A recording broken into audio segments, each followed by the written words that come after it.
आज सकाळपासनं एक व्हिडिओ ठाण्यातील दिघे साहेबांच्या ऑफिसमधला सगळीकडे व्हायरल होताना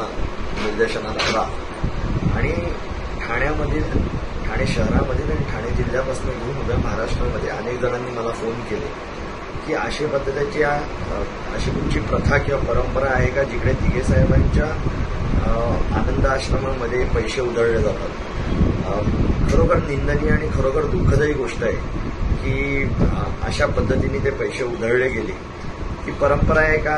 किंवा त्या पद्धतीचं अशा पद्धतीने अनेक वर्ष अशा गोष्टी काही चालल्या आहेत का? तर मला असं वाटतं की ज्या पद्धतीने ज्या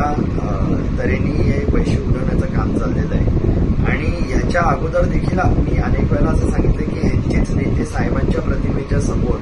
चपला आणि शूज घालून उभे राहून एकमेकांना पुष्पगुच्छ देतात। अत्यंत दुर्दैव आहे की ज्या दिघे साहेबांचं पूजन आपण करता, ज्यांना आपण देव मानतो, जे आपलं दैवत समजतो, त्यांच्या प्रतिमेच्या समोर अशा पद्धतीची गोष्ट करणं हे अत्यंत निंदनीय आहे,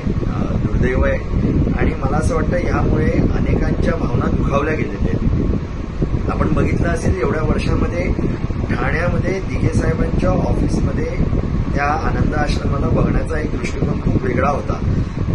सर्वसाधारण नागरिक असतील, गोरगरीब नागरिक असतील, हे दिघे साहेबांच्या त्या आनंद आश्रमामध्ये आपलं श्रद्धास्थान म्हणून यायचे, एका विश्वासाने यायचे आणि त्या ठिकाणी अशा पद्धतीच्या गोष्टी जर का होत असतील म्हणून मी गेल्या 2 वर्षा अगोदर